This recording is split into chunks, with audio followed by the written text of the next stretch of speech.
माझ्यासमोर आज जो विषय आहे राष्ट्रवाद, त्यांचा आणि आमचा, हा विषय या विषयासंबंधी खूप काही स्पष्ट करणारा आहे, स्वयंस्पष्ट आहे असं म्हटलं तर अधिक योग्य ठरेल. त्यांचा आणि आमचा असं जेव्हा आपण म्हणतो किंवा मी म्हणू इच्छितो तेव्हा त्यामध्ये हे स्पष्टपणे सूचित केलेलं आहे की राष्ट्रवाद हा एकसाची आणि एकमेव कधीच नसतो आणि असू शकत नाही. त्यांचा आणि आमचा असं जेव्हा म्हणतो त्यात पुन्हा असंही आहे की त्यांचे म्हणजे अनेक राष्ट्रवाद आहेत आणि आमचा ज्याला म्हणतो मी ते आमचे देखील अनेक आहेत. ह्या अर्थाने मी बोलतो आहे की राष्ट्रवाद ही एक बहुवचनी संकल्पना आहे, ती एकवचनी नाही आहे. असं म्हटल्यानंतर बऱ्याच गोष्टी स्पष्ट होतात. थोडंसं इतिहासामध्ये जातो, नंतर मग आपण समकालीन संदर्भामध्ये चर्चा करूयात. ज्याला राष्ट्र किंवा राष्ट्रवाद आपण म्हणत असतो तर हे एक ऐतिहासिक प्रक्रियेमध्ये उदयास आलेलं घटित आहे आणि त्याहीपेक्षा ती एक प्रक्रिया आहे.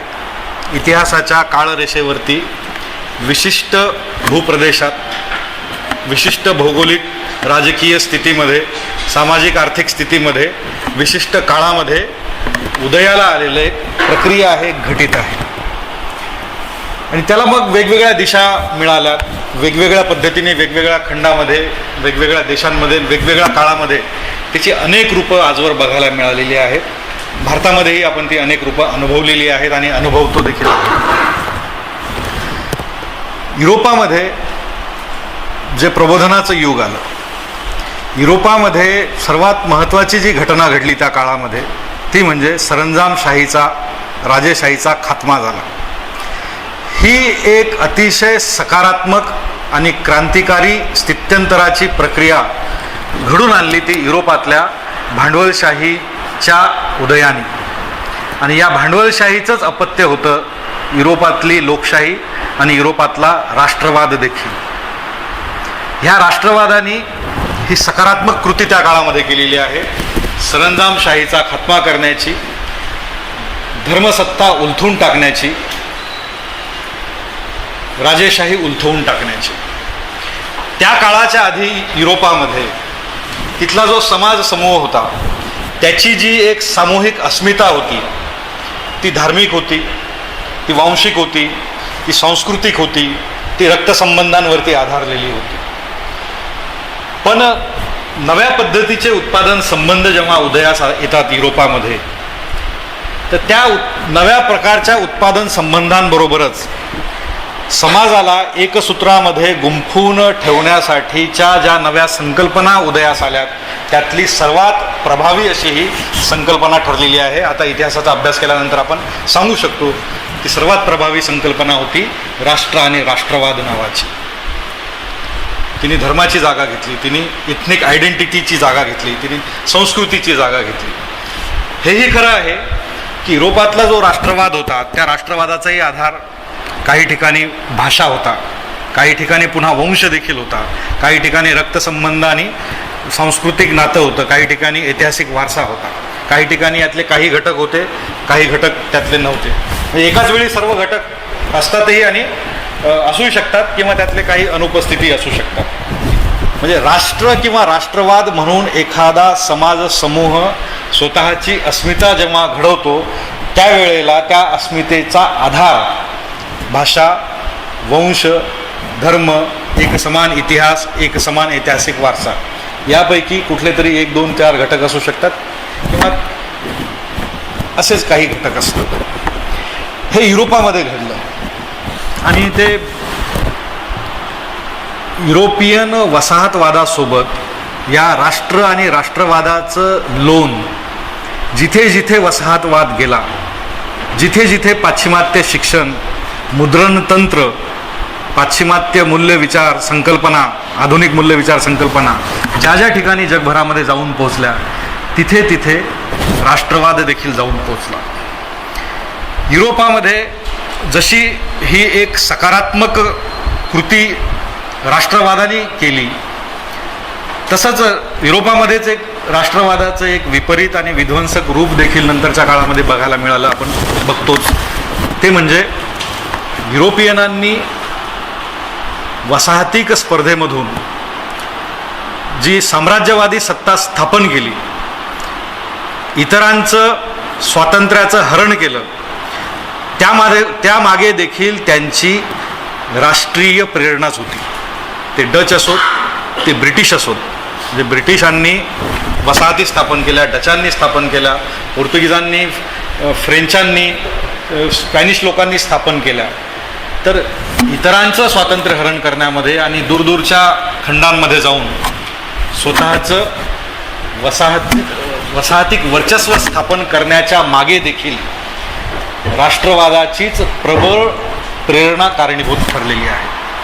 म्हणजे एकाच काळामध्ये, म्हणजे सुरुवातीला जो राष्ट्रवाद सकारात्मक अर्थाने धर्म, सामंतशाही आणि राजेशाहीच्या जोखडातून मुक्त करतो, तिथल्या लोकांना नव्या व्यवस्थेमध्ये घेऊन जातो, तोच राष्ट्रवाद अन्य खंडांमध्ये जेव्हा जातो तेव्हा तो तिथल्या स्थानिक समूहांचं स्वातंत्र्याचं हरण करतो आणि तिथं वर्चस्व स्थापन करतो. हे त्याचं एक दुसरं रूप आहे. त्याला विध्वंसक रूप म्हणून देखील आपण दाखवू शकतो. पुढे युरोपामध्येच आपण बघतो, जर्मनीमध्ये जे घडलं नंतरच्या काळामध्ये, तिथे जो नरसंहार झाला त्याच्यामागे देखील राष्ट्रवादाची प्रेरणा होती, पण ते फार नंतरचं आहे. त्याआधी संपूर्ण वसाहतवादाचा विस्तार होत असताना वसाहतवादाच्या आणि साम्राज्यवादी वर्चस्वाच्या विरोधामध्ये सर्वच गुलाम देशांमध्ये, भूप्रदेशांमध्ये किंवा त्या कॉलनीजमध्ये, ते म्हटलेलं अधिक बरं राहील, त्या वसाहतींमध्ये साम्राज्यवादी शोषणाच्या विरोधामध्ये तिथल्या स्थानिक लोकांनी बंड केली. म्हणजे साम्राज्यवाद आणि वसाहतवाद विरोधात तिथे ज्या चळवळी उभ्या राहिल्या, त्या चळवळी देखील त्यांचा वसाहतवादाच्या आगमनानंतर जेव्हा या राष्ट्रवाद नावाच्या आधुनिक संकल्पनेशी परिचय झाला, तर त्या संकल्पनेने त्यांना देखील प्रेरणा दिली युरोपियनांच्या वसाहतिक आणि साम्राज्यवादाच्या जोखडातून मुक्त होण्याची. आणि या कॉलनीजमध्ये देखील जगभरामध्ये राष्ट्रवादाच्या चळवळी संघटित व्हायला लागल्या. ह्या प्रक्रियेमध्ये तितकंच स्वाभाविकपणे भारताने देखील प्रतिसाद दिला. त्याला आपण आज भारत म्हणतो. त्या भूप्रदेशाने, त्या उपखंडामध्ये देखील तसा प्रतिसाद मिळाला आपण बघतो. भारतामध्ये काय झालं, युरोपियन या ठिकाणी आल्यानंतर जेव्हा आले तेव्हा भारत आज ज्या अर्थाने राजकीय दृष्ट्या संघटित आहे तसा तो संघटित नव्हताच मुळामध्ये. पण हे नक्की आहे की युरोपियन वसाहतवाद या ठिकाणी आला तेव्हापासून, त्या क्षणापासून युरोपियन वसाहतवादाच्या विरोधात इथले आदिवासी जनसमूह हे निकराने लढलेले आपल्याला बघायला मिळतात. आणि आदिवासींचे हे उठाव ते कदाचित त्यांच्या समूहापुरते, त्यांचं प्राबल्य ज्या भूप्रदेशामध्ये आहे त्या भूप्रदेशाच्या स्वायत्ततेच्या संदर्भात असतील. आणि कोणी म्हणेल की नाही, हे काय, ते त्यांचा समूह आणि त्यांचा भूप्रदेश एवढ्यापुरत्याच त्यांच्या प्रेरणा होत्या वसाहतवादाच्या विरोधात. पण त्यांचा भूप्रदेश आणि त्यांच्या समूहाची मर्यादा लक्षात न घेता ते ज्या व्यवस्थेच्या विरोधात लढत होते आणि ज्या मूल्यासाठी लढत होते ते जर आपण लक्षात घेतलं तर त्यांचा जो लढा होता वसाहतिक आणि साम्राज्यवादी शोषणाच्या विरोधातला, तो अस्सल राष्ट्रीय होता. त्याला प्रोटो नॅशनलिझम वगैरे म्हणतात लोक, ते बरोबरही आहे. प्राक राष्ट्रवाद, राष्ट्रवाद पूर्व राष्ट्रवाद असं देखील म्हणतात. पण मुक्तीची त्यांची जी प्रेरणा होती, वसाहतिक आणि साम्राज्यवादी शोषणातून मुक्त होण्याची जी प्रेरणा होती, ती अस्सल होती. ती स्थानिक असेल पण ती अस्सल होती, ती स्वायत्त होती आणि ती तीव्रतर होती. आणि ती त्यांची प्रेरणा ब्रिटिश इथून निघून जाईपर्यंत सातत्याने जागी राहिलेली आहे, जागती राहिलेली आहे. त्याच्यात कधीच खंड पडला नाही. भारतामध्ये कुठे ना कुठे सतत हे आदिवासी समूह युरोपियन वसाहतवादाच्या विरोधात सातत्याने लढत होते. हा इथला राष्ट्रवादाचा खरं तर पहिला हुंकार होता असं म्हटलं तर फारसं वावगं ठरणार नाही. त्याचं श्रेय आपल्याला इथल्या आदिवासींचे जे लढे आहेत, संथाळांचा बंड आहे, मुंडांचं आहे, भिल्लांचा उठाव आहे, कोल आणि रंपांचे उठाव आहेत.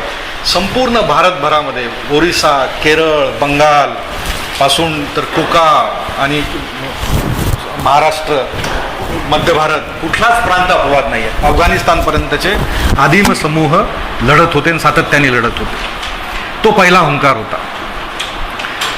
त्यानंतर भारतात काय घडलं? मग इंग्रजी शिक्षण आलं, पाश्चिमात्य संस्था आल्या, सगळ्या युरोपियन. आता अधिक तपशिलामध्ये न जाता तर भारतामध्ये जो एक सुशिक्षित बुद्धिजीवी वर्गस्तर तयार झाला, त्यांनी युरोपियन कॉलोनियल इकॉनॉमीची चिकित्सा केली. त्यामध्ये अग्रणी होते रोमेशचंद्र दत्त आणि दादाभाई नौरोजी.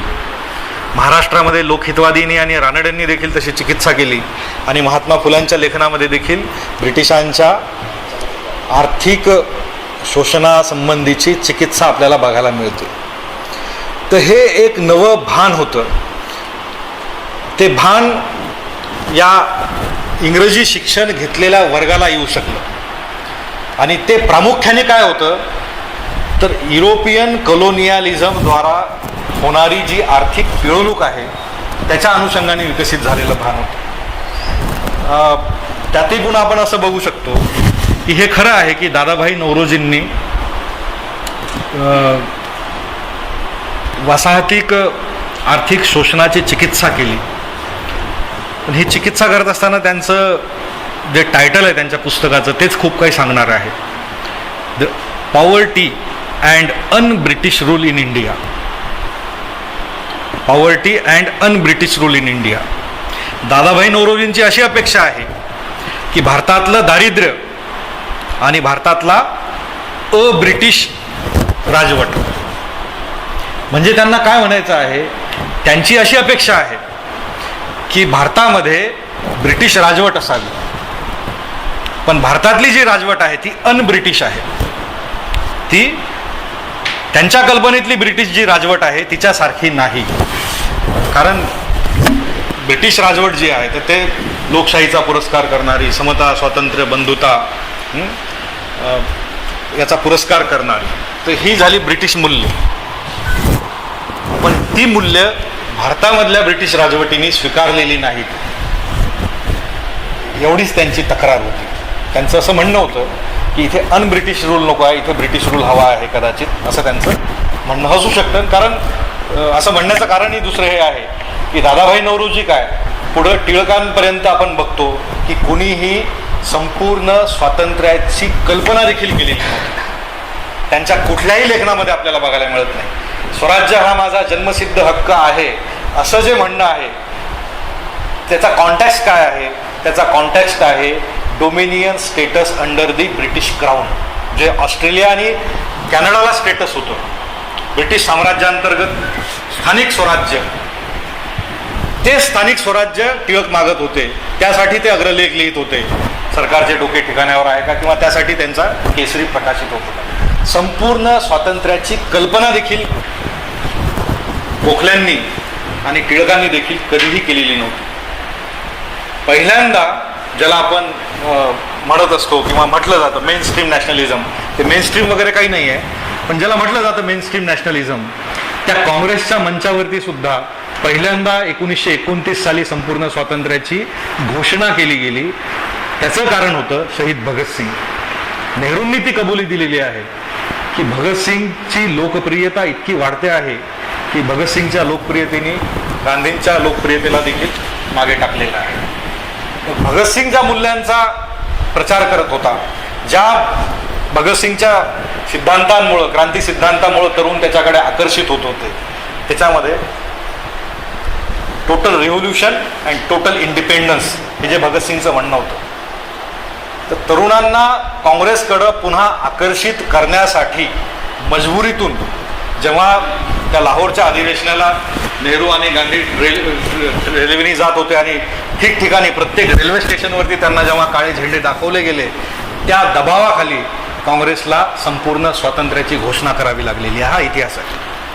तोपर्यंत काँग्रेसच्या कल्पनेतच नव्हतं, त्यांनी विचारच केलेला नव्हता की असं काही संपूर्ण स्वातंत्र्य इतक्या जवळ आहे म्हणून. तो ब्रिटिशांनी देखील केला नव्हता खरं म्हणजे, कारण त्यांनी जर केला असता तर त्यांनी ब्रिटिश साम्राज्याची जी मोठी मोठी प्रतीकं होती, दिल्लीची राजधानी आणि दिल्लीमधल्या मोठमोठ्या इमारती ज्या आहेत, साम्राज्यवादी इमारती असं आपण त्याला म्हणूया, तर त्या इमारती आणि तो ढाचा त्यांनी निर्माणच केला नसता. त्यांनाही दिसत नव्हतं, त्यांना कुठं माहीत आहे की दुसऱ्या महायुद्धाला आपल्याला सामोरं जावं लागणार आहे, आपलं कंबरडं तुटणार आहे आणि अमेरिकेचा दबाव वाढणार आहे आणि जगभरामध्ये डिकॉलोनायझेशनची प्रक्रिया गतिमान होणार आहे. हे तेव्हा त्यांच्याही कल्पनेत नव्हतं. तर त्या प्रक्रियेतून नंतरच्या या वेगवान घडामोडी घडल्या आणि 47 साली आपण ब्रिटिश पारतंत्र्यातून मुक्त झालो. ह्या ब्रिटिश राजवटीच्या कालखंडामध्ये मी ज्याचा निर्देश केला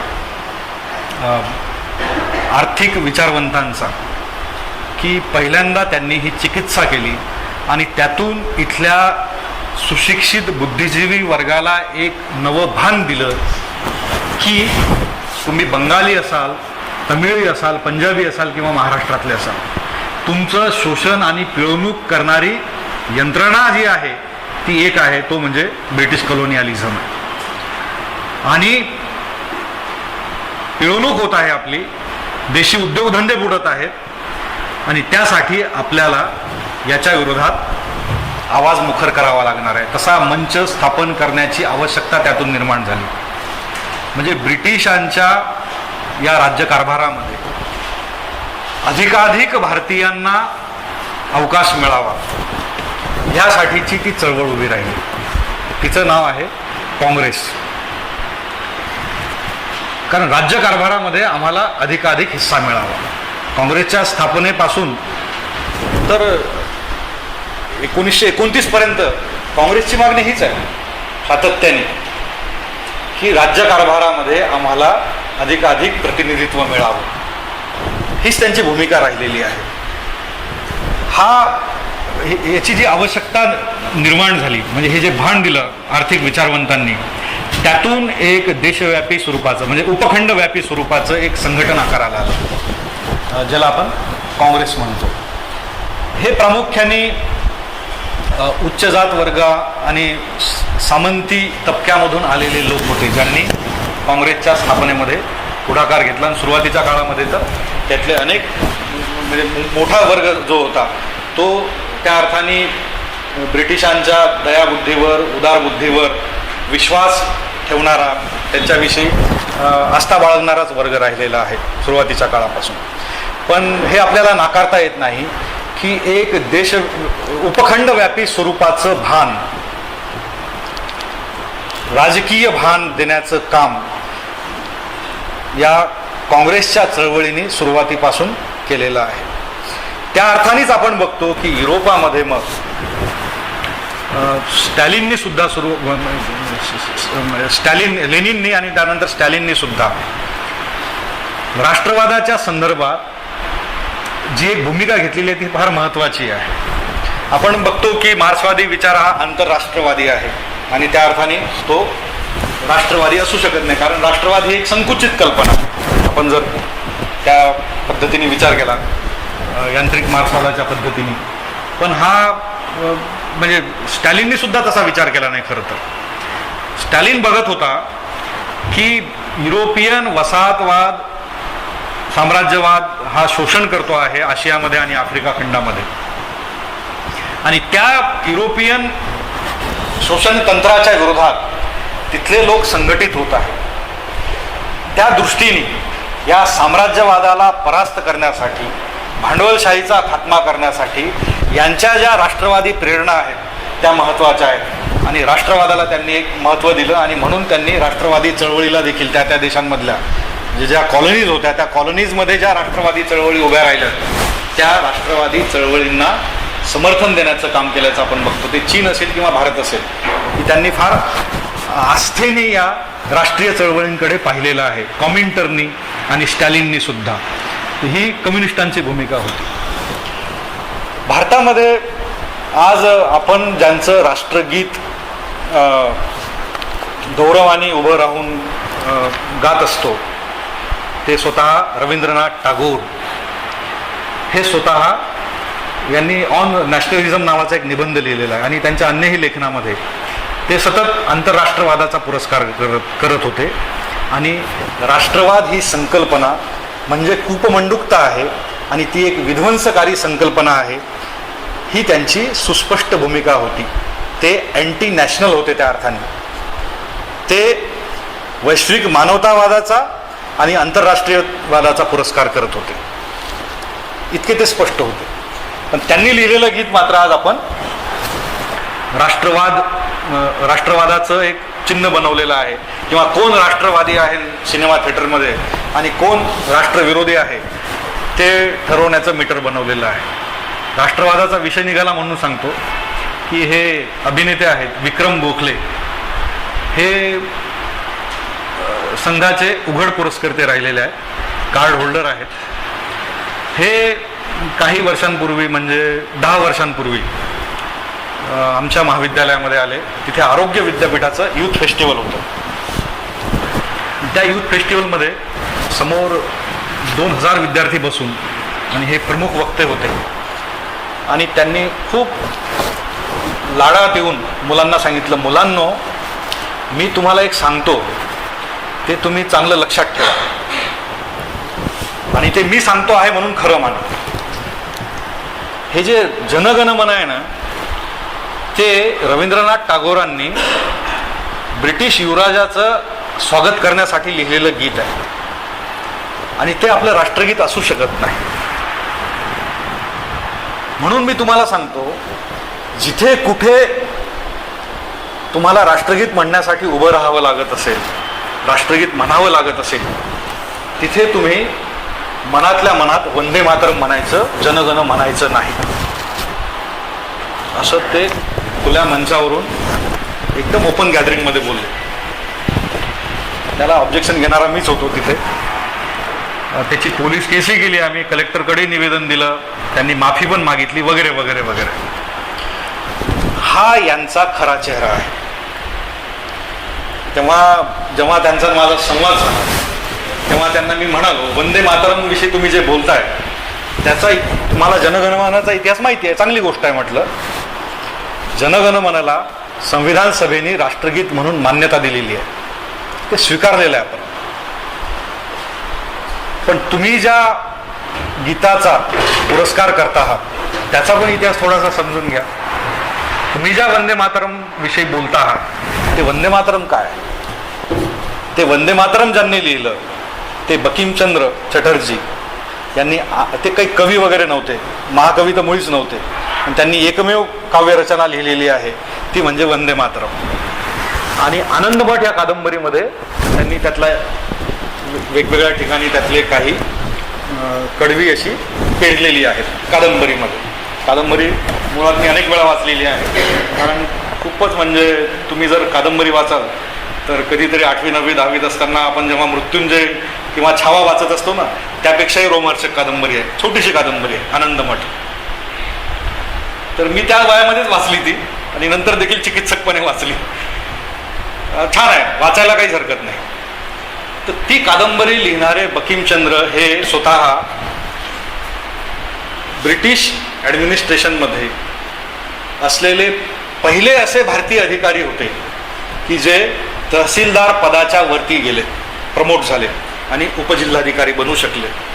ते उपजिल्हाधिकारी बनण्याचं कारण हे होतं की त्यांनी बंगालमधल्या संन्याशांचं, बंगाल आणि आसाममधल्या संन्याशांचं बंड निपटून काढण्यासाठी कर्तबगारी बजावली, महत्वाची कामगिरी पार पाडली.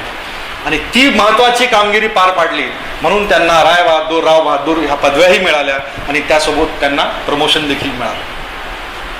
म्हणजे प्रत्यक्षात ज्यांनी संन्याशांचं बंड मोडून टाकलं बंड मोडून टाकण्यासाठी ज्यांना पुरस्कार मिळाले त्यांनी कादंबरीमध्ये काय केलं? ते संन्याशांचं बंड कुणाचं होतं? ते मुल्ला, मौलवी, आदिवासी आणि दलित बाऊल गान करणारे जे लोक होते, अशा निम्न जातीय, कनिष्ठ जातीय, भटक्या आणि आदिवासी लोकांचं ते बंड होतं. त्या बंडावर आधारित जेव्हा कादंबरीमध्ये कथानक त्यांनी रचलं, त्या कथानकाचा नायक त्यांनी ब्राह्मण राजपूत उभा केला. सगळी प्रमुख पात्र त्यातली आपण जर बघितली. आणि त्या कादंबरीमध्ये मग हे गीत लिहिलेलं आहे त्यांनी. त्याच कादंबरीने पहिल्यांदा बंग मातेचं प्रतीक दिलं, ज्या बंग मातेचं रूपांतरण नंतर भारत मातेमध्ये झालं. आणि हे जे गीत आहे, या गीतामध्ये ज्या मातेला प्रणाम केलेला आहे ती भारत माता नव्हे, ती बंग माता आहे. बंगालची आयडेंटिटी आहे, बंगालची फाळणी आणि त्याच्या विरोधातली बंगालमधली जी भावना आहे ती त्या ठिकाणी आलेली आहे. त्याआधी ही संकल्पनाच नव्हती भारत माता नावाची. आज ज्याचं राजकारण केलं जात आहे त्या भारत मातेच्या कल्पनेचं बीज बंकिमचंद्रांच्या त्या आनंदमठ कादंबरीमध्ये आलेलं आहे. या आनंदमठ कादंबरीचं जे कथानक आहे त्याचा समारोप कसा आहे? त्याचा समारोप असा आहे की बंगालच्या नवाबाच्या विरोधात तिथल्या या राजपूत आणि ब्राह्मण नेतृत्वाखालील संन्याशींचा लढा सुरू आहे. ते युद्ध मैदानामध्ये समोरासमोर उभे आहेत आणि यांच्या फौजा वरचढ ठरत आहेत बंगालच्या नवाबाच्या. आणि तेव्हाच दूर क्षितिजावरून धुराळा उडत येताना दिसतो आहे. आणि त्यातले नायक म्हणतात की आपले मुक्तिदाते आलेले आहेत. आणि ते मुक्तिदाते कोण असतात? ते असतात ब्रिटिश फौजा. ह्या ब्रिटिश फौजांना ज्यांनी मुक्तिदाते म्हटलेलं आहे, मुक्तिदाते म्हणून आनंदमठ कादंबरीमध्ये चित्रित केलेलं आहे. म्हणजे कुणाविरुद्ध लढा आहे? बंगालच्या नवाबाविरुद्धचा आहे. तो लढा कशासाठी आहे? इंग्लंडचा आहे म्हणून. त्याच्यामध्ये उल्लेख आहे. काय उल्लेख आहे? की आपण पारतंत्र्यामध्ये आहोत. कुणाच्या? म्लेच्छांच्या. इस्लामिक राजवटी इथे आल्यात तेव्हापासून आपण पारतंत्र्यामध्ये आहोत. आणि या इस्लामिक राजवटींमधून आपल्याला मुक्त करणारे मुक्तिदाते कोण आहेत? ते युरोपियन आहेत, ते ब्रिटिश फौजा आहेत. हे सारसूत्र आहे आनंदमठ कादंबरीचं. हे मी त्यांना सांगितलं. याची कल्पना आहे का तुम्हाला? ते नंतर माफीनामा वगैरे सगळं नंतर प्रकार झाला. आजच्या संदर्भात मी हे मुद्दा म्हणून सांगतो आहे त्या विक्रम गोखलेंची कथा, की हे असं आहे घडलेलं. भारतामध्ये जेव्हा एका बाजूने आर्थिक विश्लेषक हे उपखंड व्यापणारं एक राजकीय भान विकसित करत होते, त्याच वेळेला महात्मा ज्योतिबा फुल्यांच्या लेखनामध्ये राष्ट्रकल्पनेसंदर्भातली चर्चा आपल्याला बघायला मिळते. आणि त्यात इथल्या वर्णजात व्यवस्थेचं आणि ब्राह्मणशाहीच्या वर्चस्वाची चिकित्सा करून महात्मा फुले असं सांगतात की जो समाज एकमय नाही तो राष्ट्र असू शकत नाही. राष्ट्र म्हणजे एकमय लोक. आणि आपण एकमय असण्यामध्ये बाधा जर कुठली असेल तर ती इथली ब्राह्मणी मूल्य परंपरा आहे, ती इथली वर्णजात व्यवस्था आहे. एकमय होण्यामध्ये असलेली सर्वात मोठी बाधा ही एक मुक्तिगामी स्वरूपाची राष्ट्रकल्पना बीज रूपामध्ये आपल्याला महात्मा ज्योतिबा फुल्यांच्या लेखनामध्ये दिसतं, त्यांच्या कृतीमध्ये दिसते. म्हणून ते रानड्यांना सुनावतात, तुमच्या काँग्रेसच्या मंचावरती इथल्या शेतकऱ्यांचे प्रश्न का घेतले जात नाहीत? इथल्या आदिवासी भटक्यांचे आणि दलितांचे अस्पृश्यांचे प्रश्न का उपस्थित केले जात नाहीत? आणि तुमची काँग्रेस ती भटपांड्यांची काँग्रेस आहे, तिला आम्ही आमचं का म्हणावं? हा जो सवाल होता महात्मा ज्योतिबा फुल्यांचा, तो फार महत्त्वाचा सवाल होता. इथल्या राष्ट्रकल्पनेची चिकित्सा करणारा तो सवाल होता. आणि तेव्हापासूनच इथल्या राष्ट्रकल्पनेची चिकित्सा होत आली. महात्मा फुल्यांनी त्यावेळेला सामना केला, तो म्हणजे इथे असलेल्या विष्णूबाबा ब्रह्मचारी आणि विष्णू शास्त्री चिपळूणकर यांच्या लेखनामध्ये एक राष्ट्रकल्पना दिसायला लागलेली होती, ती राष्ट्रकल्पना अशी होती, भूतलक्षी राष्ट्रकल्पना होती की पेशवाई बुडवली, या पेशवाईचं पुनरुज्जीवन करायला पाहिजे. तर पेशवाईच्या पुनरुज्जीवनाची आकांक्षा बाळगणारी राष्ट्रकल्पना विष्णू शास्त्री चिपळूणकरांच्या लेखनामध्ये जी होती, तिचा स्वीकार नंतरच्या काळामध्ये सावरकरांनी, टिळकांनी, चाफेकर बंधूंनी आणि त्यानंतर पुढं RSSनी केल्याचं आपल्याला बघायला मिळतं. दुसऱ्या बाजूनी महाराष्ट्रामध्ये हे घडत असताना आपण चिकित्सकपणेच बघायला पाहिजे. दयानंद सरस्वती, विवेकानंद आणि बंकिमचंद्र यांच्याकडे की महाराष्ट्रामध्ये जी भूमिका चिपळूणकरांनी, सावरकर आणि टिळकांनी निभावली, तीच भूमिका अन्य प्रदेशांमध्ये किंवा देशव्यापी पातळीवरती दयानंद सरस्वती, अरविंद घोष आणि बंकिमचंद्र यांनी पार पाडलेली आहे. पुनरुज्जीवनवादी राष्ट्रकल्पना म्हणजे गतकाळातलं आमचं जे वैभव आहे. आता दयानंद यांचा पुनरुज्जीवनवाद काय होता? पेशवाईचं पुनरुज्जीवन करणं. आणि दयानंद सरस्वती आणि विवेकानंदांचा पुनरुज्जीवनवाद काय होता? वैदिक काळाचं पुनरुज्जीवन करणं, की वैदिक काळामध्ये राष्ट्र होतं. आता वैदिक काळामध्ये राष्ट्राची कल्पना करणं, याला सामाजिक शास्त्राच्या परिभाषेमध्ये सांगायचं तर हा प्रासंगिकतावाद असं म्हटलं जातं त्याला, की म्हणजे आणि दुसरं म्हणजे कालविपर्यास. कालविपर्यासाचा आणि प्रासंगिकतावादाचा एक मोठा दोष त्यांच्या या कल्पनेमध्ये आहे. त्याचं कारण असं की ज्या काळामध्ये राष्ट्र नावाची कल्पनाच अस्तित्वात नव्हती, त्या काळामध्ये राष्ट्र कल्पिलं. असंच मी एका ठिकाणी बोलत असताना आमचा एक विद्यार्थी म्हणाला, सर असं नाही बरोबर तुमचं म्हणणं, ऋग्वेदामध्ये सुद्धा राष्ट्र हा उल्लेख आलेला आहे. म्हटलं बरोबर आहे. हे अगदी तसंच आहे की जर आपण म्हणालो की विमानाचा शोध हा राईट बंधूंनी लावला, तर कुणीतरी उठून उभं राहायचं आणि त्यांनी सांगायचं की नाही, विमानाचा उल्लेख गरुड पुराणामध्ये देखील आहे, विष्णू पुराणामध्ये देखील आहे, रामायणामध्ये देखील आहे. हो बरोबर आहे, विमानाचा उल्लेख आहे, पण मी आज ज्याला विमान म्हणतो आहे तो उल्लेख मी यंत्रावर चालणाऱ्या पेट्रोल नावाच्या इंधनावर चालणाऱ्या आणि राईट बंधूंनी अनेक असफल प्रयोग केल्यानंतर यश मिळवलेल्या तंत्रज्ञानावर ते आधारित असलेल्या एरोप्लेन विषयी मी बोलतोय. म्हणजे एरोप्लेनला आपण काय केलं, पौराणिक नाव जे होतं विमान, ते एरोप्लेनला चिकटवून दिलं. आणि आता आपण असं म्हणायला लागलो की विमानं तर पुराण काळापासून आहेत. अरे बाबा, विमानाविषयी आम्ही बोलत नाही. विमान नावाची एक पुराण कल्पना तुमच्याकडे असेल, आम्ही त्या यंत्रावर आणि प्रयोगावर आधारित असलेल्या, प्रयोगातून निर्माण झालेल्या एरोप्लेन विषयी बोलतो आहोत. मुद्दा असा आहे की कालोघामध्ये शब्दांचे अर्थ बदलत जातात. सर्वच्या सर्व संस्कृत तज्ञ, व्युत्पत्ती शास्त्रज्ञ तुम्हाला हे सांगतील की ऋग्वेदामध्ये, आणि आपण देखील वाचल्यानंतर सिद्धेश्वर शास्त्री चित्रावांचं मराठी भाषांतर उपलब्ध देखील आहे, की त्यामध्ये राष्ट्र हा जो उल्लेख येतो तो येतो जमिनी अर्थाने. भूमी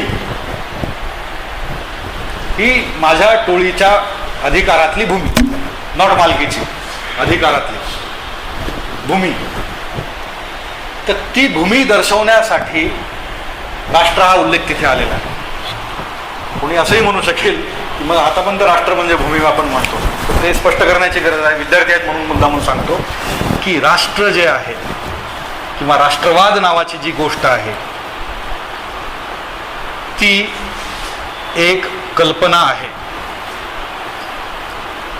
ती एक जाणीव आहे, ती एक भावना आहे, ती एक प्रेरणा आहे, तो एक विचार आहे, ती एक संकल्पना आहे, म्हणजेच ती काय आहे, ती एक अमूर्त बाब आहे, अमूर्त आहे.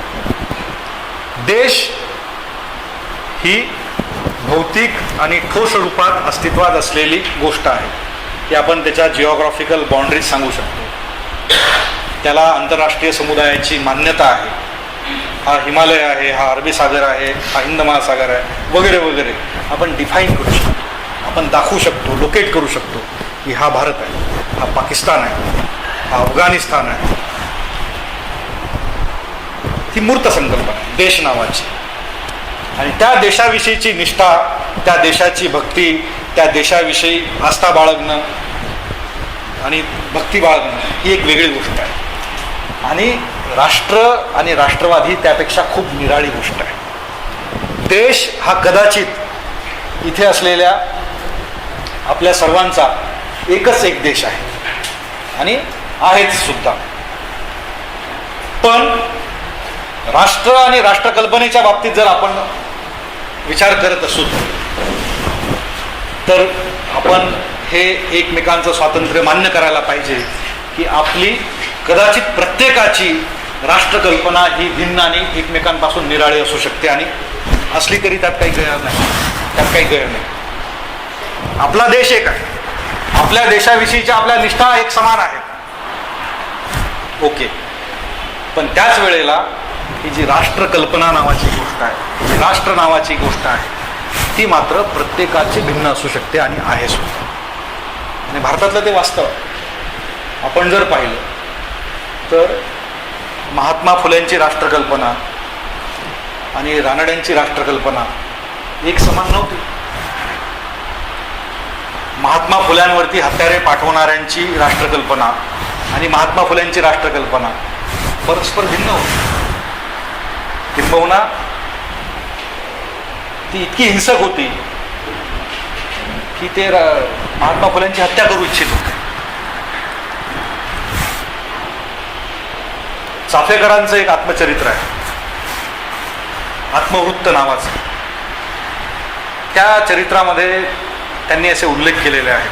त्यातला एक प्रसंग आहे की हा गोपाळ आगरकर जो आहे तो आपल्या जातीचा असूनही आपल्या जातीवरती टीका करतो, ब्राह्मण असूनही आपल्यावर टीका करतो. याला धडा शिकवायला पाहिजे. आणि मग याला धडा शिकवण्यासाठी काय करतात, म्हणजे त्यांचे विचार आपल्याला पटत नाही, त्यांचं सुधारणावादी विचार पटत नाहीत, म्हणून यांनी काय करावं तर आगरकरांवरती हल्ला करण्याचा प्लॅन तयार केला चाफेकर बंधूंनी. त्यांनी स्वतःच लिहिलेलं आहे, ते कबुली जबाब दिलेला आहे. आणि आगरकरांच्या कार्यालयामध्ये एक करंदीकर आणि पाध्ये नावाचे गृहस्थ काम करत असत त्यांच्या प्रेसमध्ये. आगरकरांनी लिहिलेल्या विकार विलसित नावाच्या त्या नाटकाचा, भाषांतरित नाटकाचा आहे, हॅमलेटचा तो अनुवाद आहे. त्याचा प्रयोग संपल्यानंतर ही मंडळी जेव्हा पुण्यातून एका छोट्या रस्त्याने निघाली तर तेव्हा लपून बसलेले होते चाफेकर बंधू. त्यांनी पहारीने म्हणजे लोखंडी सळईने त्यांचं डोकी फोडली, त्यांना ॲडमिट व्हावं लागलं. दुसऱ्या दिवशी ती बातमी छापून आली आणि ते म्हणाले की पुण्यामध्ये काहीच प्रतिक्रिया उमटली नाही, म्हणजे पुण्यातले लोक आपल्यासोबत आहेत, असं लिहिलं त्यांनी आत्मवृत्तामध्ये. की आपण आगरकरांच्या सहकाऱ्यांवरती हिंसक हल्ला केला आणि त्या विरोधात पुण्यामध्ये काहीही प्रतिक्रिया उमटली नाही, याचा अर्थ पुण्यामधले लोक आपल्यासोबत आहेत. म्हणजे हिंसेचं जे राजकारण आहे, यांच्या राष्ट्रवादाचा हा जो हिंसक पैलू आहे, ती काही नवीन गोष्ट नाही. ती थेट चाफेकरांपासून, सावरकरांपासून आणि बाबरीचा विध्वंस आणि गुजरातचा नरसंहार करणाऱ्यांपर्यंत सातत्याने चालत आलेली आहे. दाभोळकरांची पण हत्या त्याच हिंसक राष्ट्रवादाच्या कल्पनेने केलेली आहे, हिंसक राष्ट्रकल्पना आहे. तर फुल्यांवरती हल्ला करणाऱ्यांची, आगरकरांच्या सहकाऱ्यांवरती हल्ला करणाऱ्यांची राष्ट्रकल्पना आणि आगरकरांची राष्ट्रकल्पना एक नव्हती त्या काळामध्ये सुद्धा. एवढं कशाला, खुद्द काँग्रेसमध्ये असलेले टिळक आणि गोखले यांच्या राष्ट्रकल्पना परस्पर भिन्न होत्या. गोखलेंचं शिष्यत्व ज्यांनी पत्करलं गांधीजी, त्यांची राष्ट्रकल्पना पुन्हा गोखल्यांच्या राष्ट्रकल्पनेपेक्षा वेगळी, रानड्यांच्या राष्ट्रकल्पनेपेक्षा वेगळी. आणि गांधीजींचं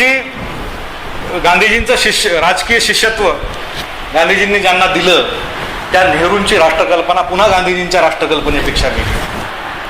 त्याच वेळेला या ठिकाणी आपण बघतो आहोत की हिंदू महासभेचा आणि RSSचा जन्म होतो. हिंदू महासभेची आणि RSSची राष्ट्रकल्पना वेगळी आहे.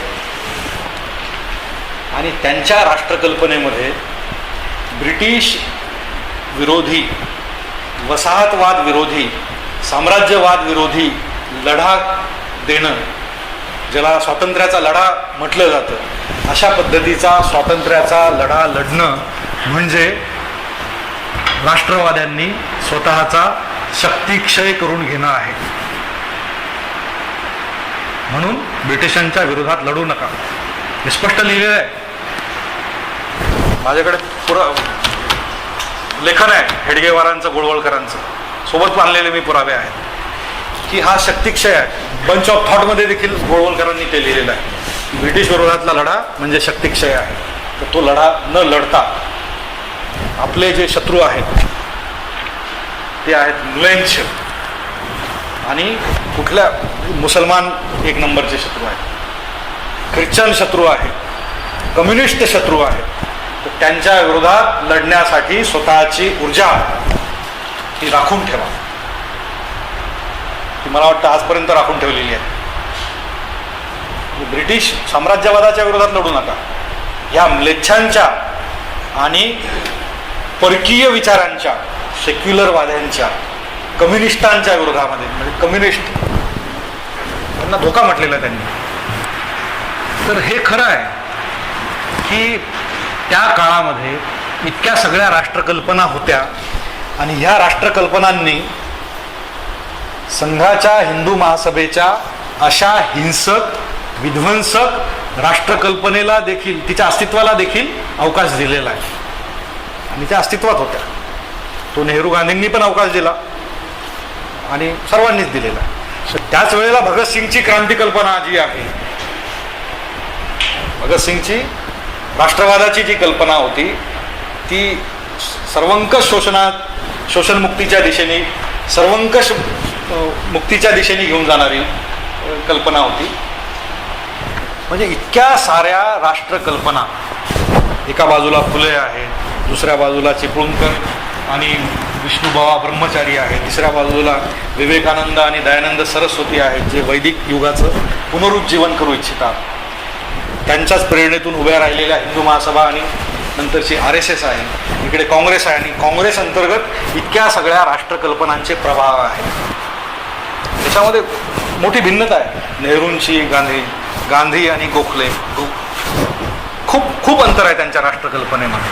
मला हे सांगायचं आहे की हा एक मोठा वैचारिक, म्हणजे आता सहिष्णुतेचंही महत्त्व सांगण्याची वेळ आलेली आहे की वैचारिक सहिष्णुतेचा एक फार मोठा वारसा आहे त्या काळाचा आपल्याकडे, की त्या काळामध्ये एकाच वेळी इतक्या साऱ्या परस्पर विरोधी टोकाच्या असलेल्या राष्ट्रकल्पनांचं अस्तित्व सर्वांनीच मान्य केलेलं होतं आणि सर्वांनीच एकमेकांना तसा अवकाश उपलब्ध करून दिलेला होता. मला वाटतं तो अवकाश आता खूपच आकुंचित झालेला आहे. एकच एक राष्ट्र आणि एकच एक राष्ट्रकल्पना नव्हे, तर राष्ट्रकल्पना या बहुवचनीय आहेत असं म्हणणं देखील आजच्या काळामध्ये राष्ट्रद्रोह ठरू शकतो, अशी स्थिती आहे. म्हणजे आपला प्रवास कुठल्या दिशेने चालू आहे, तर एका विध्वंसक आणि हिंसक राष्ट्रकल्पनेचा हा आविष्कार आज आपण अनुभवतो आहोत. या राष्ट्रकल्पनेची काही वैशिष्ट्ये आहेत, आपण ती समजून घेतली पाहिजे. हिंसकता आहे, पण याचा मुळात आधार काय आहे? तो इतका शालो आहे, पोकळ आहे की त्याच्यामध्ये सर्वात आधी तर हा कालविपर्यासाचा दोष आहे की ज्या काळामध्ये राष्ट्र नावाची कल्पनाच अस्तित्वात नव्हती, चीजच अस्तित्वात नव्हती, त्या काळामध्ये यांनी भूतकाळामध्ये शिरून आपल्या राष्ट्राचे आधार शोधलेले आहेत. आता वेदांमध्ये जर, ऋग्वेदामध्ये जर राष्ट्राचा आधार शोधायचा तर मग ऋग्वेदाची रचना, ऋग्वेद की रचना जिस भूमि पर हुई वो सारी भूमि आज पाकिस्तान नाम से पहचानी जाती है. आणि ऋग्वेदामध्ये जे त्यांचं भौगोलिक आकलन आहे ते त्या 5 नद्यांच्या खोऱ्याच्या पलीकडे नाहीच आहे. कल्पनाच नाही आहे त्यांना. इकडे काही गंगा यमुना नावाची नदी आहे, इकडे गोदावरी कावेरी आहे, माहितीच नाही आहे त्यांना. ती राष्ट्र आणि भूमी या अर्थाने त्या ठिकाणी तो शब्द आलेला आहे. पण ऋग्वेदामध्ये आता राष्ट्रकल्पना शोधण्याचे यांचे प्रयत्न चाललेले आहेत. म्हणजे त्याचे आधार जे आहेत इतिहासामधून शोधले जाणारे, तर तो असा आहे की भारत, ते असं म्हणतात, लिहिलेलं आहे त्यांनी की भारत हे एक सनातन राष्ट्र आहे, ते पूर्वापार राष्ट्र आहे. म्हणजे सनातन आणि इतिहासपूर्व काळापासून चालत आलेलं राष्ट्र आहे. म्हणजे तुमच्या इतिहासाची कालगणना जिथून सुरू होते त्याच्याही आधीच्या काळामध्ये तुमचं जे काळाचं भान आहे ते फक्त कलियुगात पुरतं आहे. त्याला त्यांनी कलियुग म्हटलं. पण आमचं जे काळाचं भान आहे आमच्याकडे असलेलं, आमच्या परंपरेमध्ये आणि आमच्या संस्कृतीमध्ये, ते तुमच्या आकलन कक्षेच्या पलीकडचं आहे. आणि तशा त्या अनादी अनंत सनातन काळापासून हे राष्ट्र अस्तित्वात आहे. आणि म्हणून हे राष्ट्र अस्तित्वात आहे हे सिद्ध करण्याची गरज नाही, कारण ते स्वयंसिद्ध आहे. मग प्रश्न असा पडतो, ते जर सिद्ध करायची गरज नाही आणि ते जर स्वयंसिद्ध असेल तर मग किस राष्ट्र निर्माण की बात आप कर रहे हो भाई? हिंदू राष्ट्र निर्माण करना है. म्हणजे असं ज्या ग्रंथात त्यांनी लिहिलेलं आहे की हे स्वयंसिद्ध आहे, हे अनादी अनंत काळापासून आहे, त्याच ग्रंथामध्ये, त्याच बंच ऑफ थॉटमध्ये ते पुन्हा काय लिहितात की आपल्याला राष्ट्र निर्माण करायचं.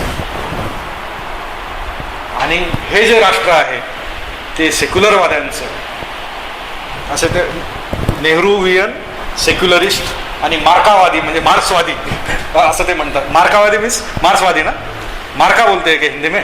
नहीं, तो मार्क्सवादी ही बोलते हैं हिंदी में, तो मार्क्सवादी ही चलता है. उन्होंने आरएसएस के लिटरेचर में बहुत जगह पर मैंने पढ़ा है वो मार्कावादी लिखते हैं. तो शायद मुझे लगा कि हिंदी में वो उस शब्द का प्रचलन हुआ, लेकिन वैसा नहीं है. आरएसएस का अपना शब्द. हाँ, आरएसएस की अपनी शब्दावली होती है. हाँ, ये बात सही है. तर ते म्हणतात राष्ट्र निर्माण करायचं आणि हे राष्ट्र पारतंत्र्यामध्ये आहे. राष्ट्र घडवायचं आहे, राष्ट्र जागवायचं आहे. मग राष्ट्र जर असेल आणि ते स्वयंसिद्ध असेल आणि ते सर्वश्रेष्ठ जर असेल जगामध्ये, आणि अन्य कुणीच आम्हाला शिकू नये म्हणतात राष्ट्र, म्हणजे पुन्हा काय की एक तर यांना राष्ट्रकल्पनेचं भान जे आहे ते मुळामध्ये युरोपियनांनी दिलं. आता त्या युरोपियन वसाहतवादाच्या आणि साम्राज्यवादाच्या विरोधात यांचं भान कधीच विकसित झालं नाही. त्याच्या विरोधामध्ये म्हणजे साम्राज्यवादातून आणि वसाहतवादातून मुक्ती मिळवण्याची लढाई ह्या पुनरुज्जीवनवादी राष्ट्रवादी प्रवाहाने कधीही लढलेली नाही, कधीच नाही. मग ते लढतात कशा विरोधात? त्यांनी लढाई आपल्यापुरती सोपी करून घेतली. ते म्हणतात की याच्या विरोधात लढणं म्हणजे शक्तिक्षय आहे. मग ते लढतात कशाच्या विरोधात? तर ते लढतात पाश्चिमात्य मूल्य संस्कृतीच्या विरोधात. म्हणजे त्यांनी असं म्हटलं की ही काय आहे, ही राजकीय आणि भौतिक सत्ता आहे आणि आम्हाला राजकीय आणि भौतिक सत्तेमध्ये काही त्याच्याशी आम्हाला फार स्वारस्य नाही. कारण आम्ही कोण आहोत? आम्ही धर्म, संस्कृती आणि अध्यात्माच्या क्षेत्रामधले लोक आहोत. त्याच्यामध्ये आमचं श्रेष्ठत्व सिद्ध झालेलं आहे. तर आमचं जे राष्ट्र आहे ते आध्यात्मिक आणि सांस्कृतिक आहे. कल्चरल नॅशनलिझम म्हणजे काय? तर एक साधी सोपी खेळी आहे की वसाहतवादाच्या आणि परकी अंमलाच्या विरोधात लढायचं नाही, उलट सर्वांनी त्यांच्या सेवेमध्ये राहायचं, वेगवेगळ्या पदं भूषवायची, गव्हर्नमेंट सर्व्हिसेसमध्ये राहायचं आणि त्याच वेळेला पाश्चिमात्य मूल्य संस्कृती म्हणून मात्र त्याला विरोध करत राहायचं. पण हा पण विरोध कसा? तर ही ब्रिटिशांनीच केलेली चालाकी आहे.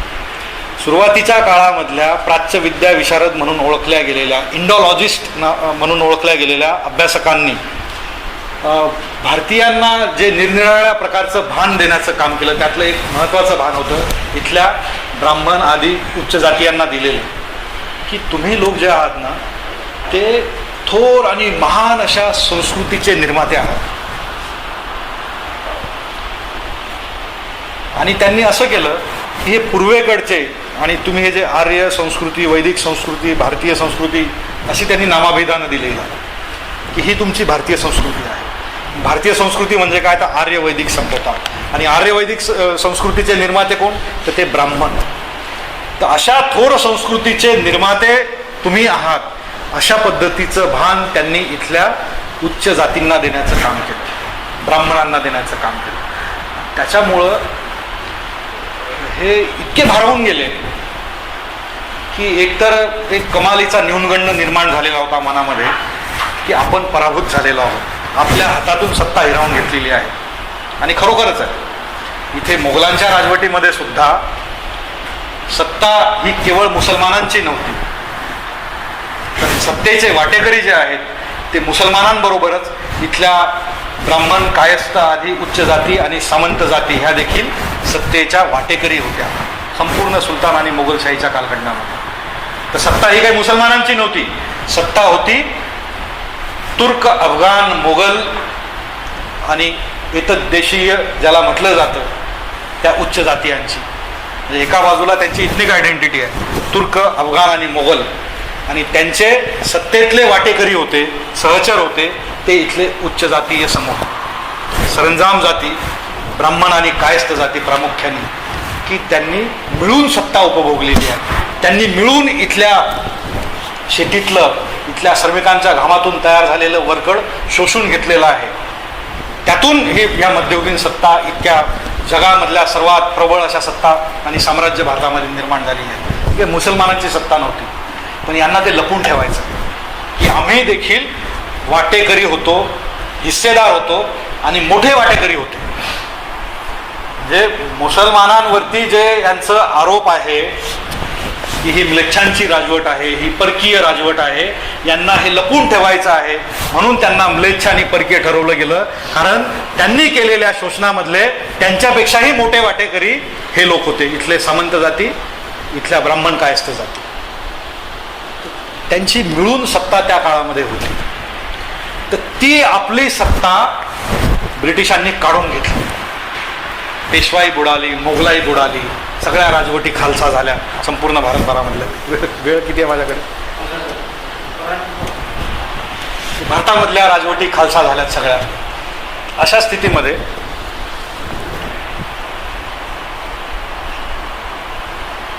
ही जी खंत होती मग सत्ता हातातून निघून गेल्याची, तर ती जखम त्यांची भरून काढण्याचं काम या इंडॉलॉजिस्टनी केलेलं आहे. प्राच्यविद्या विशारदांनी ज्या प्रकारच्या संस्कृतीची आणि इतिहासाची मीमांसा केली, त्यातून ती जखम भरून निघाली आणि त्यामध्ये यांनी हुरळून जावं अशा पद्धतीने यांना श्रेष्ठत्व बहाल केलं गेलं की तुम्ही महान आणि थोर अशा संस्कृतीचे निर्माते आहात, तुम्ही त्या थोर आणि महान अशा आर्यवंशाचे वारसदार आहात की ज्या आर्यवंशाचा एक वारसा आम्ही पश्चिमेकडे चालवलेला आहे, आणि त्या अर्थाने तुम्ही आणि आम्ही सहोदर आहोत. आणि मग ईश्वरचंद्र विद्यासागर तिथं ट्रिनिटी कॉलेजमध्ये जाऊन व्याख्यान देतात आणि तिथे सांगतात की बरं झालं ब्रिटिशांची सत्ता भारतामध्ये आली आणि हजारो वर्षांपूर्वी बिछडलेल्या दोन भावंडांची पुनर्भेट झाली. मनमोहन देसाई, आपल्या बॉलिवूडचा फॉर्म्युला आहे तो. हे बरं झालं ब्रिटिशांची सत्ता आली आणि बिछडलेल्या दोन बांधवांची पुनर्भेट झाली. म्हणजे असा आनंद व्यक्त केला गेला. ह्या आर्यत्वाचा गौरव हा सुधारक म्हणवल्या जाणाऱ्या आगरकरांनी सुद्धा गायलेला आहे. टिळकांचं तर जाऊ द्या, सावरकरांचं जाऊ द्या, आगरकर देखील स्वतःला आवरू शकले नाहीत. त्यांनी देखील आर्यत्वाचे गोडवे गायलेले आहे, हे आपल्याला बघायला मिळतं. म्हणजे असं एक भ्रांत स्वरूपाचं भान इथल्या प्रस्थापित आणि प्रभावशाली वर्गजातींना देण्याची गरज होती ब्रिटिश साम्राज्यवादाची. कारण प्रामुख्याने पहिला जो विरोध होणार होता तो कदाचित त्याच वर्गाकडून झाला असता की ज्यांची सत्ता हिरावून घेतली आणि जे शिक्षित आहेत. तर त्यांना आपलंसं करून घेण्यासाठी त्यांनी एक उफराटं भान दिलं त्यांना, आणि ते काय होतं, आर्यत्वाचं भान होतं. त्या आर्यत्वाचं भान मिळाल्यानंतर, आर्यवंशाचा अभिमान मनामध्ये रुजल्यानंतर आपल्याला बघायला मिळतं की यांनी कधीही, मी या सुरुवातीला आदिवासींच्या उठावांचा उल्लेख केला, इथले शेतकरी लढले, इथली ग्रामीण बहुजन कष्टकरी श्रमिक जनता लढली, इथले कामगार लढले, पण या पुनरुज्जीवनवादी राष्ट्रवाद्यांनी हे जाणीवपूर्वक टाळलेलं आहे. ब्रिटिश साम्राज्यवादाच्या विरोधात लढाई करायचं टाळलेलं आहे. मग त्यांनी काय केलं तर ब्रिटिशांनी त्यांना जे क्षेत्र दिलेलं होतं आखून, हे तुमचं क्षेत्र आहे, अध्यात्म आणि संस्कृती, आणि त्या क्षेत्रात तुमचं वर्चस्व आहे. आम्ही जे आहोत ते राजकीय आणि भौतिक विकासामध्ये आणि विज्ञानाच्या तंत्रज्ञानाच्या क्षेत्रात आम्ही प्रगती केलेली आहे, पण तुम्ही आमच्यापेक्षा थोर आहात, कारण तुम्ही अध्यात्म आणि संस्कृती निर्माणाच्या कार्यामध्ये उत्तुंग भरारी घेतलेली आहे. तर मग यांनी तेच क्षेत्र आपलंसं मानलं, आणि त्यांच्यासाठी पण लढाई सोयीची झाली की आर्य संस्कृतीचे गोडवे गात असताना पश्चिमी संस्कृतीला त्यांनी हिणवलं. त्यांचं म्हणणं होतं की तुम्ही किती पण हिणवत राहा, पण आम्हाला इथे तुमचं आर्थिक शोषण करायला आम्ही आलेलो आहोत, ते शोषण मात्र निमूटपणे करू द्या. म्हणजे हे त्यांचं निगोशिएशन होतं परस्परांमध्ये, की आम्ही तुमची वसाहती पिळवणूक करू, तुमच्या इथली खनिज संपत्ती लुटून नेऊ, नैसर्गिक साधन संपदा लुटून नेऊ, तुमच्या इथे निर्माण झालेलं संपूर्ण सरप्लस ओरबाडून नेऊ, तुमच्या इथलं शेतकऱ्यांना लुटून नेऊ, तुमचे देशी उद्योगधंदे मोडून टाकूत, आणि तुमच्या इथे ग्राहक बाजारपेठा विस्तारून युरोपामध्ये तयार झालेला माल आम्ही इथं आणून विकूत. हे आम्हाला करू द्या, कारण काय, आम्ही भौतिकवादी आहोत, भौतिक विकासवादी आहोत. तुमचं आहे क्षेत्र धर्म आणि संस्कृतीचं, ते तुम्ही सांभाळा, आणि आम्हाला द्यायच्या तितक्या वाटेल तितक्या शिव्या देत राहा, याची मोकळीक त्यांनी त्यांना दिली. तर त्यांचा हा संस्कृतीनिष्ठ असा राष्ट्रवाद राहिलेला आहे, तो सोयीचा होता. पुन्हा त्यातली एक गंमत अशी की ज्या युरोपियन पाश्चिमात्य संस्कृतीच्या विरोधात यांनी स्वतःच्या संस्कृतीचं श्रेष्ठत्व स्थापित करण्याचा प्रयत्न केला, त्याच पाश्चिमात्य संस्कृती करून आलेली राष्ट्रकल्पनाच त्यांनी सर्वोच्च श्रेयस मानलेलं आहे. गंमत आहे ना, जीवनाचं सर्वोच्च श्रेयस काय, राष्ट्राप्रती समर्पित होणं. सर्वात महान काय आहे, राष्ट्र आहे. म्हणून मग तुम्हाला लक्षात येईल संपूर्ण बंच ऑफ थॉटमध्ये गोळवळकरांचा जो गोळवळकर्स पॉलिटिकल इकॉनॉमी जर आपण पाहिली तर काय आहे, गोळवळकरांची कल्पना काय आहे, राजकीय अर्थशास्त्रासंबंधीचं त्यांचं आकलन काय. गोळवळकर असं म्हणतात बंच ऑफ थॉटमध्ये की हे जे तुम्ही स्वातंत्र्य मागताय, हे जे तुम्ही जीवनस्तर उंचावला पाहिजे म्हणताय, शिक्षण मिळालं पाहिजे म्हणताय, आरोग्याच्या सोयीसुविधा मिळायला हव्यात असं तुम्ही म्हणताय, रोजगार मिळाला पाहिजे असं तुम्ही म्हणताय, उत्पादनाची साधनांवरती मालकी तुम्ही सांगताय. म्हणजे इथे जी मार्क्सवाद्यांची चळवळ होती, इथल्या ज्या शेतकऱ्यांच्या चळवळी होत्या, बाजारभाव वाढवून मागणाऱ्या, ह्या सगळ्या ज्या चळवळी आहेत ना, त्या काय आहेत, त्या गौण आहेत. असाच त्यांनी शब्द वापरलेला आहे की ह्या गोष्टी गौण आहेत, ह्या भौतिक आहेत, आणि याच्यामध्ये तुम्ही पडू नका. पुन्हा काय गंमत आहे,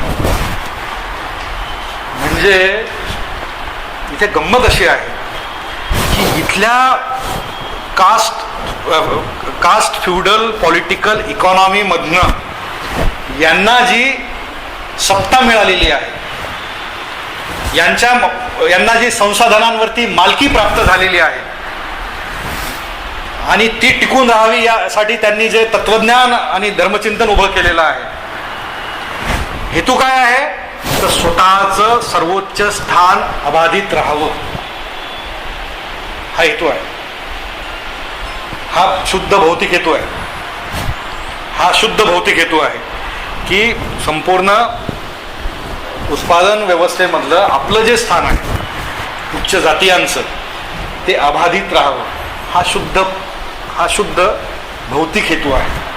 पण पुन्हा काय करतात ते, कुणावरती खापर फोडतात, भौतिक असण्याचं जे हक्क मागतात, जे अधिकारांची गोष्ट करतात, जे संशोधनाच्या समान वाटपाविषयी बोलतात, त्यांना ते म्हणतात की तुम्ही स्वार्थ लोलूप आहात, तुम्ही फार गौण गोष्टींच्या मागे लागलेला आहात. आणि हे जे आयुष्य आहे हे काय, हे काही क्षणापुरतं आहे आणि याच्यानंतरचं जे आयुष्य आहे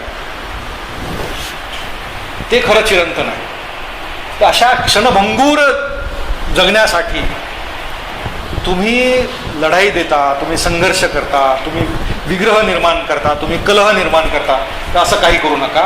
तुम्ही काय करा, सर्वोच्च श्रेयस काय आहे, राष्ट्र आहे, राष्ट्राप्रती समर्पित व्हा. मग मोदींनी पण पुस्तक लिहिलेलं आहे तेच. मोदी काय लिहितात की इथले जे भंगी आहेत त्यांनी भंगी काम करणं हा त्यांचा धर्म मानलेला आहे आणि त्यांनी राष्ट्र समर्पणाचं कार्य अनादी काळापासून केलेलं आहे. म्हणजे माणसाने मैला वाहण्याची जी प्रथा आहे, अमानुष प्रथा, तिचं असं मिथ्या गौरवीकरण, ऑनलाईन आहे ते पुस्तक, मोदींनी लिहिलेलं आहे, नरेंद्र मोदींनी. त्यांच्या वेबसाईटवरती ते पुस्तक आहे त्यांचं लिहिलेलं. आणि त्यात ते असं म्हणतात, जे भंगींच्या संदर्भात म्हटलं ते चामारांच्या संदर्भात ते आपण लागू करू शकतो, ते मागांच्या संदर्भात ती लागू करू शकतो, महारांचे करू शकतो, कुणब्यांच्या आणि धनगरांच्या आणि वाण्यांच्या आणि तेल्यांच्या सर्वांच्या संदर्भात लागू करू शकतो. की हा तुमचा धर्म आहे जो तुम्हाला सनातन व्यवस्थेने सोपवलेला आहे. आणि म्हणून गोळवळकर म्हणतात की ह्या जातीविरोधातल्या ज्या चळवळी आहेत त्या राष्ट्र निर्माणातल्या बाधा आहेत. ह्या माणूस म्हणून जगण्याचा हक्क मागणाऱ्या ज्या चळवळी आहेत त्या भौतिकवादी आहेत, त्या गौण आहेत. तर त्याच्या मागे न लागता सर्वोच्च श्रेयस आहे राष्ट्र, आणि राष्ट्राप्रती तुम्ही समर्पित व्हा. मग एक कल्पनेतलं राष्ट्र कल्पिलेलं आहे, कल्पनेतलं राष्ट्र सांगितलेलं आहे, जे अनादी अनंत काळापासूनचं आहे. त्याच्याप्रती समर्पित होऊन स्वतः मुंगीप्रमाणे कुठलीही अभिलाषा न बाळगता समर्पण भावनेने तुम्ही कार्यरत राहा, म्हणजे राष्ट्राचं उत्थान होईल. याचा अर्थ काय, याचा अर्थ हाच आहे की वर्णजात व्यवस्थेचं सरळ सरळ समर्थन आहे. बंच ऑफ थॉटमध्ये बऱ्याचदा तुम्ही चर्चा केलेली असेल RSSच्या कार्यकर्त्यांसोबत, ते चर्चा करत नाहीत पण ते प्रत्येक परिवर्तनवाद्याकडे 1, 2, 3 वेळा जरूर येतात साबळा टाकण्यासाठी. तसे माझ्याकडे पण आलेले आहेत, येत असतात की बाबासाहेबांचा गौरवग्रंथ आम्ही प्रकाशित केला, त्याचं प्रकाशन करायचं आहे आणि तुम्ही मुंबईला प्रकाशन समारंभ आहे, प्रफुल्ल केतकर येणार आहेत, तो आमच्या कॉलेजचा माझे विद्यार्थी आहे, तर त्यांनी तुम्हाला बोलवलेलं आहे, तुमच्या हस्ते प्रकाशन करायचं वगैरे वगैरे ऑफर घेऊन माझ्याकडे आले होते. ते मला स्वतःचं मोठेपण सांगण्यासाठी सांगतोय असं कृपया समजू नका, त्यात मोठेपण नाही आहे. त्यांना वाटू शकलं की मी त्यांच्या सापळ्या देऊ शकतो, याच्यामध्ये माझ्यात कुठेतरी दोष असावा कदाचित. हां, कारण त्यांना असं वाटायला नको होतं. मी त्यांना आल्यानंतर म्हटलं माझा परिचय असेल, मी कोण आहे, काय आहे, माझे विचार काय आहेत, याची चौकशी तर केली असेल म्हटलं, पण तरी पण तुम्ही आलात. हो म्हणे सर, तुम्ही एकदा जरूर या म्हणे. आणि काय लोक म्हणे संघाच्या बाहेर राहून बोलत असतात संघाविषयी. संघाविषयी जे काही बोलायचं असेल ते संघामध्ये येऊन बोला. आणि तुम्ही जर संघामध्ये आलात, तुम्ही जर शाखेवर आलात हां, तर तुम्हाला लक्षात येईल की संघामध्ये जात पाळली जात नाही. हे वरपासून खालपर्यंतचे लोक म्हणतात. आणि तुम्ही पण संघाच्या माणसासोबत जर चर्चा केली तर हे वाक्य त्याच्या बोलण्यामध्ये येणारच की संघामध्ये जात पाळली जात नाही. तो सिन्हा जो असतो त्यांचा प्राईम टाईममध्ये चर्चा करायला आलेला, संबित पात्र आणि सिन्हा, ते पण खूप वेळा हे सांगत असतात नाही संघ में जात वगैरे नाही हम मानते, संघ जात को मानताही नाही. मी त्यांना म्हणालो की ठीक आहे, शाखेवरती जात पाळली जात नाही, चांगली गोष्ट आहे, पण मला एक शाखावीर शोधून आणून दाखवा भारतातला की ज्याच्या कुटुंबामध्ये जात पाळली जात नाही. आपण एकूण समाजाविषयी बोलतो आहोत आणि इथला समाज, इथली जात व्यवस्था जी आहे त्याच्यामधलं जे एकक आहे ना, सोशल युनिट जे आहे ते कुटुंब आहे. एक असं कुटुंब दाखवा मला संघामधलं की ज्या कुटुंबाचा व्यवहार डिकास्ट झालेला आहे, टोटली कौटुंबिक आणि सामाजिक स्तरावरचा त्यांचा व्यवहार तुम्ही एकही आणून दाखवू शकणार नाही म्हटलं मला. गोरवळकरांपासून हेडगेवारांपासून सर्वांचंच कोणी पण आणून दाखवा म्हटलं मला तुम्ही. आम्हाला काय घेणं देणं आहे म्हटलं. तुम्ही संघस्थानावरती जात पाळली जात नाही. आम्ही संघस्थानाविषयी बोलतच नाही आहोत. आम्ही भारताविषयी बोलतो, इथल्या जाती समाजाविषयी बोलतो आहोत. आणि त्या समाजामध्ये जात जगली जाते, जात पाळली जाते, जातीचे लाभ घेतले जातात आणि जातीचे लाभ घेऊन देखील तुम्ही म्हणताय की संघस्थानावरती जात पाळली जात नाही. ही बदमाशी आहे, सरासर बदमाशी, वैचारिक बदमाशी, वैचारिक व्यभिचार. जातीचे लाभ घ्यायचे आणि पुन्हा म्हणायचं कशाचे, म्हणजे काय गुणवत्तेचे लाभ आहेत का? काय इतकी मोठी, फार मोठी विद्वत्ता आणि बुद्धिमत्ता आहे? कुठलं कर्तृत्व असं सिद्ध केलेलं आहे? कशामुळं आलेलं आहे सामाजिक श्रेष्ठत्व? कशामुळं संसाधनांवरती मालकी स्थापन झालेली आहे? जाती व्यवस्थेमुळे झालेली आहे. म्हणजे जाती व्यवस्थेचे लाभ घ्यायचे, सर्वस्वी एन्जॉय करायचे आणि पुन्हा म्हणायचे की नाही आम्ही कुठे जात पाळतो. अरे तुम्ही जातीचे लाभधारक आहात, तुम्ही रोज जात जगता आहात आणि म्हणताय की संघस्थानावरती जात पाळली जात नाही. तर संघाचा जो राष्ट्रवाद आहे तो स्पष्टपणे त्यांनी कितीही अशी वैचारिक मखलाशी केली तर तो राष्ट्रवाद हा ब्राह्मणी पुनरुज्जीवनवादी राष्ट्रवाद आहे. त्यांची सगळी आदर्श, त्यांची प्रतीकं आणि त्यांनी पुरस्कारलेली मूल्य प्रणाली ही शोषणाची आणि वर्गजात वर्चस्वाची योजना आहे, त्याशिवाय अन्य काहीही नाही. म्हणजे प्रचलित व्यवस्थेमध्ये सामाजिक सांस्कृतिक पासून तर भौतिक पातळीपर्यंत सर्वोच्च स्थानं, सर्वोच्च हितसंबंध यांचे सामावलेले आहेत एक्झिस्टिंग सिस्टीममध्ये.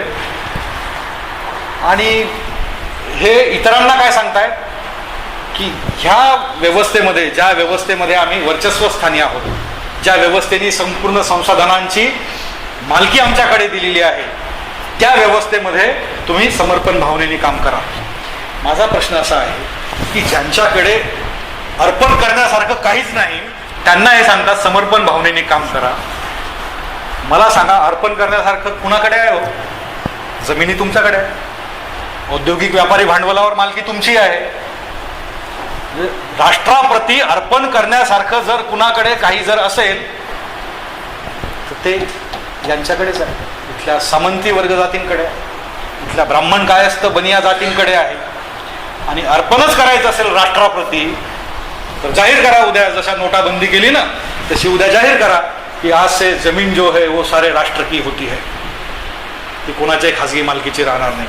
सारी जो जमीन है वो राष्ट्र की मालकी, काय म्हणतात, मालकी राष्ट्र को समर्पित करते हैं आणि त्यावरती संपूर्ण राष्ट्राची मालकी आजपासून स्थापित करतो आहोत. सगळं जे औद्योगिक आणि व्यापारी आणि बँकिंग विमा क्षेत्रातलं जे भांडवल आहे खाजगी क्षेत्रातलं ते देखील आजपासून आम्ही जाहीर करतो आहोत की त्याचं नॅशनलायझेशन होत आहे. मग तुम्ही खरे राष्ट्रवादी. ते सगळं त्याच्यावरची मालकी आपल्या स्वतःकडे ठेवायची आणि इतरांना समर्पण भाव शिकवायचा. तर ही यांची बदमाशी आहे. तर यांच्या या बदमाश आणि हिंसक राष्ट्रवादापासून आपण सावध राहायला पाहिजे. आणि यांचा सामना शेवट यांचा सामना करण्यासाठी वैचारिक प्रबोधन पुरेसं नाही आहे, वैचारिक हस्तक्षेप पुरेसा नाही. खरं तर असं आहे की गेल्या 30 वर्षामध्ये विशेषतः कम्युनिस्ट परंपरेतून आलेल्या गोमिला थापर, इरफान हबीब, बिपनचंद्रा, सुमित सरकार पासून तर या गांधीवादी नेहरूवादी असलेल्या राम पुनियानीपर्यंत यांनी खूप चिकित्सा केलेली आहे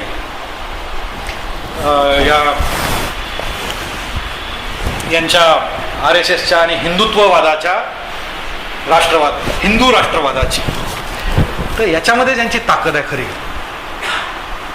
ते काय म्हणतायत, ह्या राष्ट्रवादाचं खरं स्वरूप काय आहे ते ब्राह्मणी, सामंती, उच्चजात वर्ग वर्चस्ववादी हे त्याचं खरं स्वरूप आहे. त्यांना नाव काय दिलं त्यांनी? त्याला नाव दिलं त्यांनी हिंदुत्व. ही एक पॉलिटिकल संकल्पना आहे. आणि हिंदू आणि हिंदुत्व नाव दिल्यामुळं त्यांनी सब गोळाबेरीज केली. म्हणजे जे शोषित आहेत, जे कष्टकरी श्रमिक आहेत, जे उत्पादक आहेत परंतु नागावले जात आलेले आहेत, तसे कामगार, कष्टकरी श्रमिक, मजदूर वगैरे वगैरे सगळे, या सगळ्यांना त्यांनी हिंदुत्व म्हणून त्यांची गोळाबेरीज करून स्वतःसोबत जोडून घेतलं. आणि यांनी जेव्हा चिकित्सा केली की हा हिंदू राष्ट्रवाद आहे, हा विध्वंसक आहे, हा हिंसक आहे, तर त्यांनी काय केलं? फक्त त्यांनी सांगितलं की बघा, हे मार्क्सवादी, हे समाजवादी, हे गांधीवादी, हे हिंदू विरोधी आहेत. म्हणजे जितकी तुम्ही चिकित्सा केली तितक्या अधिक वेगाने त्यांची राजकीय शक्ती वाढत गेली. हे आपण समजून घ्यायला पाहिजे. त्याचं कारण हे आहे की त्याला जो अल्टरनेटिव्ह द्यायला पाहिजे होता तो सेक्युलर नॅशनलिझम हा मुळीच नव्हता. किंबहुना सेक्युलर नॅशनलिझमचा पुरस्कार करणारा जो प्रवाह राहिलेला राष्ट्रीय प्रवाह तो सुद्धा, आणि दुसऱ्या बाजूनी ब्राह्मणी प्रभावाखाली वाढलेली जी कम्युनिस्ट चळवळ राहिलेली आहे भारतामधली, त्यांची जी राष्ट्रकल्पना आहे ती राष्ट्रकल्पना सुद्धा ब्रॅह्मॅनिकल पॅराडाईम मधून कधीच बाहेर पडलेली नाही. ती क्षमता भगतसिंगमध्ये होती. तो वारसा इथे पुढं विकसित झाला नाही, होऊ शकला नाही. हे इथल्या कम्युनिस्ट चळवळीचं आपण तो शब्द वापरूयात, दुर्दैव आहे, मोठं दुर्दैव आहे. अल्टरनेटिव्ह काय होता मग? सेक्युलर नॅशनलिझम हा अल्टरनेटिव्ह नाहीच आहे. कारण सेक्युलर नॅशनलिझम मध्ये पुन्हा मग हितसंबंधांची गोळाबेरीज आहे, तिथे पण वर्गजात वर्चस्ववाद आहे. त्याचा अल्टरनेटिव्ह आहे फुले, आंबेडकर, भगतसिंग यांच्या आकलनातून विकसित झालेल्या वर्ग जात्यांतक राष्ट्रकल्पनेचा अल्टरनेटिव्ह आहे.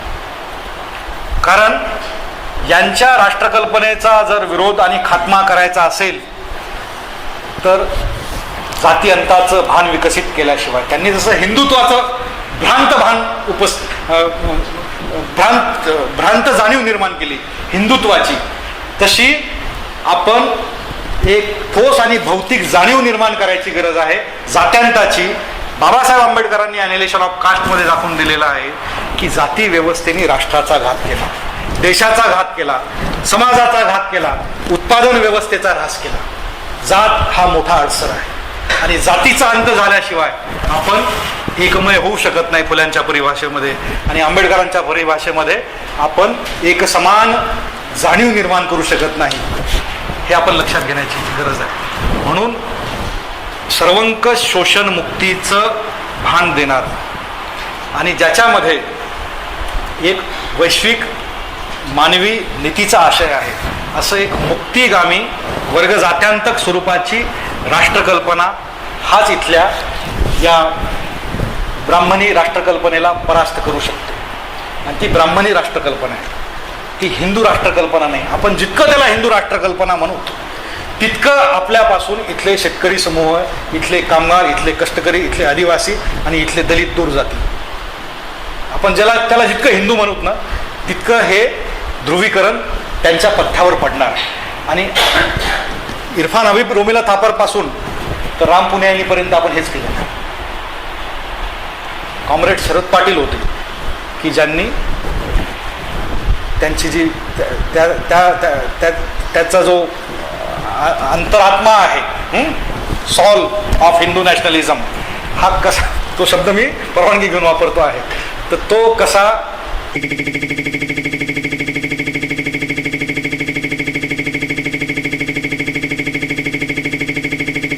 काय म्हणतात कि हिंदुओं का हित करना है. अगर हिंदुओं का हित करना है तो हिंदुओं का हित काय आहे? मुसलमानांचा खात्मा करण्यात आहे का? हिंदूंचं हितच जर करायचं असेल तुम्हाला तर हिंदूंचं हित कशामध्ये आहे? संसाधनांचं समान पुनर्वाटप करा, त्याच्यामध्ये बहुसंख्याक हिंदूंचं हित आहे. हे तुम्ही करत नाही, मग कुठलं तरी काल्पनिक आणि भ्रामक हितासाठी संपूर्ण हिंदूंचं संघटन केलं जातं. तर याच्यापासून वाचण्यासाठी हा एक मोठा फॅसिझम आहे. तर त्याच्यासाठी एक अल्टरनेटिव्ह पॉलिटिक्स उभं करण्याची गरज आहे. राजकीय पर्याय दिल्याशिवाय नुसत्याच प्रबोधनातून आणि विचारातून आणि लेखनातून त्याला तसूभरही धक्का लागणार, फरक पडणार नाही, थोडाही धक्का खिंडार पडणार नाही. त्याला पर्याय हा केवळ सर्वंकष मुक्तीकडे घेऊन जाणारं राजकारण हेच असू शकतं आणि ते राजकारण असणार आहे वर्ग जात स्त्रीदास्यांताचं